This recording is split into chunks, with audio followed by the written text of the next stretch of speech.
Ako'y napahinto mga kababayan kasi kumuha pa ako ng hagunoy. Ito hagunoy at ilinagay ko dito sa aking kamay. Itong hagunoy na ito ay gamot sa acidic. Sa acidic ito mga kababayan. Maliban sa acidic, sakit ng tiyan. Maliban sa sakit ng tiyan, ay ito ay gamot sa sugat. Ito, marami tayong benepisyo na nakukuha sa agunoy na ito. Ito po ang itsura ng agunoy mga kababayan, no? At yan po ang pinanggamot ko sa aking sugat. Nasugat po ako eh. Kaya po ako huminto kasi nagasgasan po ako mga kababayan at ginamot ko po. Ginamot ko po sandali yan. Yan po. Ang proseso ng paggamit nito, itong hagunoy na to, ito. Pagdating sa sugat po mga kababayan, ay pinipit-pit lamang po ito saka itinatapal na ganyan. Sa pagdating sa sugat po, ngayon, pagdating naman po sa acidic, ito po ay kinukuha yung dahon nito, ito, at kinakatas po. Kinakatas po yung dahon nitong hagunoy na ito. Kukuha po ng 2 kutsarang katas nito, saka po iinom ng katas ng hagunoy na ito para po sa acidic yan mga kababayan. Ito, marami nang sumubok sa ating mga kababayan tungkol dito sa hagunoy na panglunas sa sakit na acidic, sugat, sakit ng tiyan, yung nahihilo, yung nagsusuka at nagdudumi, yung ugat naman po nito at inalaga po. Kukuha po ng ugat niyan mga kababayan, kasama po yung dahon at ilalaga po yan. Yan po ang kakayahan ng hagunoy. At ito naman po mga kababayan, ito yung tinatawag namin na samsamred. Samsamred po ito. Ayan, nakakatakot po ito.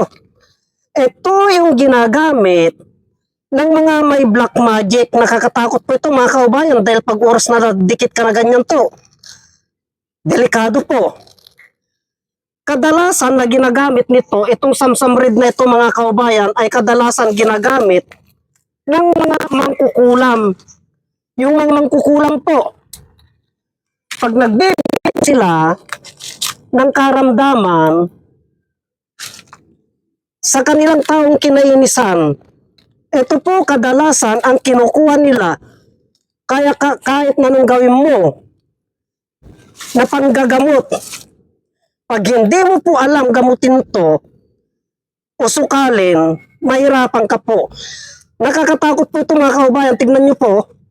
Pag oras na nadikit ka po dyan, pag oras na nadikit kang, nako po, yari ka na. Pag oras na yung isang may black magic o mangkukulam, ginamitan ka nito at hindi mo po alam gamitin. Ay, tignan nyo mga kababayan ang talim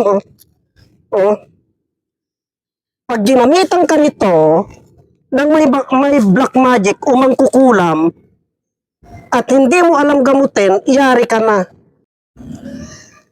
Kailangan maghanap ka na po ng magaling na manggagamot pag ito po ang ginamit sa iyo ng isang mangkukulam o isang may black magic. Pag oras na itong iginamit niya sa iyo at hindi mo alam sukalin, hindi mo alam gamutin, yari ka na.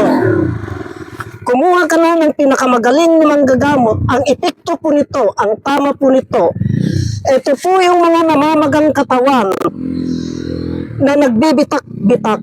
Yun po ang tama nito mga kababayan. May ritual po. Pag ginagamit po nila ito, matagal lang ipinalabas ko sa videos ko noon, ito pa noon mga kababayan, ngunit hindi po nila pinapansin. Kaya ko ipinalabas ito dahil nung kailan lamang po, yung pagpunta ko ng Maynila, kung inyo po napanood yung mga videos ko, isa ito sa natuklasan ko na ginamit. Kaya ipinalabas ko na naman po ito mga kababayan at baka sakali napaniwalaan naman po ng ating mga kababayan itong halamang gamot na ito na isa po ito sa ginagamit ng mga may black magic. Pag ginamitan ka po nito, ng may black magic o mangkukulam, umanap ka na po ng magaling na albularyo. Yung albularyo na may kakayahan po na gumamot sa mga ganito.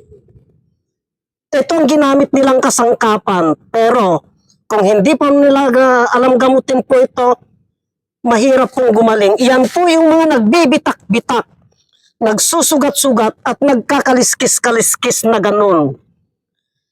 Yan po yung epekto, ang tama nito. Sa loob po ng katawan, ipinapasok po ito mga kaubayan.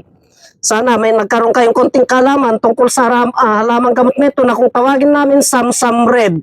Marami pong salamat.